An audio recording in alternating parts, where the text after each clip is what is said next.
नहीं, इतिहास की अगर बात करें तो राजनीति को थोड़ी सी बीच में ले आए, क्यों लगता नहीं कि बाबरी मस्जिद जब से गिराई गई उसके बाद माइनॉरिटी ज्यादा अनसेफ फील करती हैं कि ये हमारा ऊपर, हमारी कल्चरल हेरिटेज के ऊपर आक्रमण है, इस वजह से लोग हमारे हर चीज को खत्म करना चाहते हैं, हमारे को सेकंड क्लास सिटीजन बनाना चाहते हैं, इस वजह से वो एग्रेशन है। अब अगर उल्टा युक्तिवाद कोई करे कि भाई ये काम खाई पाटने का हुआ नहीं, इसलिए खाई कायम रही और उसके चलते वो ढांचा गिर गया। वास्तव में हिंदू समाज के भावनाओं की उपेक्षा तंत्र द्वारा हुई और तंत्र पर का गुस्सा उस ढांचे पर हिंदू समाज ने उतारा। समाज में जो कुछ होता है उसकी प्रतिक्रिया बेकाबू होकर अगर निकल जाती, जैसे राम मंदिर की बात आप कह रहे हैं, तो ढांचा गिराने के लिए हमने नहीं कहा था, लेकिन वहां जो लटका के रखा, कोर्ट के तरफ से निर्णय नहीं आया, और जब आया तब 11 तारीख का आया, वहां के इतने टेंशन ध्यान में रखकर तो वहां का समाज बेकाबू हो गया, वो रुका नहीं। नहीं, जैसे अडवाणी ने बाबरी मस्जिद के बाद नेशनल शेम, नेशनल शेम वगैरह मैं नहीं मानता हूं। आप नहीं मानते? अडवाणी की बात से सहमत नहीं है नेशनल शेम? मैं ये कहता हूं कि बात ये होनी चाहिए वहां कि इतने सारे लोग एक विषय को लेकर वहां पर एकत्रित है, तो उनके कार सेवा के लिए योग्य वैधानिक परमिशन समय रहते देने के लिए क्या हुआ था? तो इसका संबंध उससे नहीं है कुछ, लेकिन उल्टी भी व्याख्या इसकी हो सकती है। अब व्याख्या हम अपने अपने घर में बैठकर कुछ भी करते रहे, 1992 के उससे बाद कुछ ज्यादा समस्या छूटने वाली नहीं है। बात है कि दोनों समाजों के लोगों को भारत को अपना मान के, भारत क्या है, उसकी विरासत क्या है, क्या बातें होने से वास्तव में ये जमीन का टुकड़ा भारत कहलाता है, उसको समझ के उनके लिए एक आना होना पड़ेगा।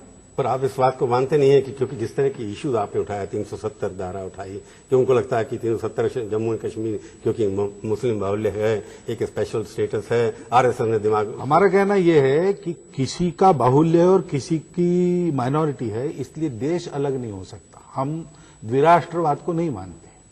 भारत एक है, पहले से है। हिंदू नाम आने के पहले भी भारत था और मुसलमान यहां आने के पहले भी भारत था।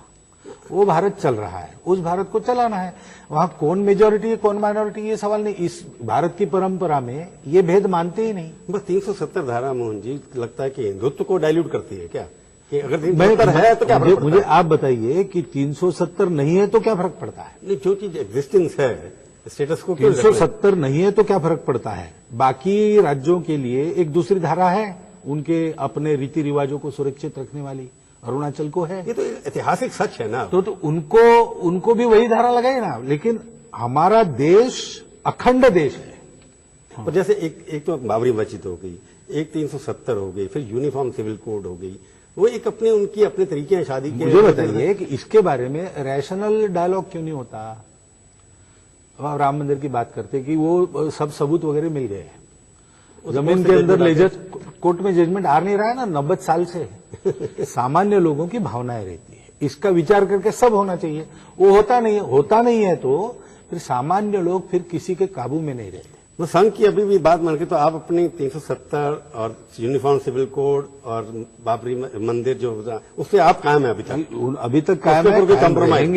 ये बातें हम किसी वर्ग विशेष के विरोध में नहीं कह रहे। ये भारत के अस्तित्व के लिए एकात्मता, अखंडता, सुरक्षा, सब बातों से निगड़ित बातें हैं, इसलिए हम उस पर कायम है। नहीं तो यहां हम तो मानते हैं कि भारत में जितने सब है, सब संप्रदायों के लोग, ये तो आखिर एक ही कौम के लोग हैं, क्योंकि 40,000 साल से हमारा डीएनए एक है, ये अभी आ गया है। तो वास्तव में हमारी ये कोई ऐसी भेद करने की रीति नहीं होनी चाहिए। पर आप हम सब एक राष्ट्र है। मैं सोच रहा था कि कोई एक तरीका आपकी तरफ से, क्योंकि संघ, आरएसएस, माइनॉरिटी के लोग समझते हैं कि आप इन चीजों पे कॉम्प्रोमाइज करें, थोड़ा सा पीछे हटें, तो कोई देश के अंदर आगे बढ़ सकते हैं। एक दूसरे के ऊपर शक की दृष्टि से जो होता बात कॉम्प्रोमाइज से नहीं होती, बात समझने से होती है। कॉम्प्रोमाइजेस कितनी भी करते चले जाए, जब तक समझ ठीक नहीं होती तब बातें सुलझ। आज भेद का यानी झगड़े का मुद्दा एक है, कल दूसरा मिल जाएगा।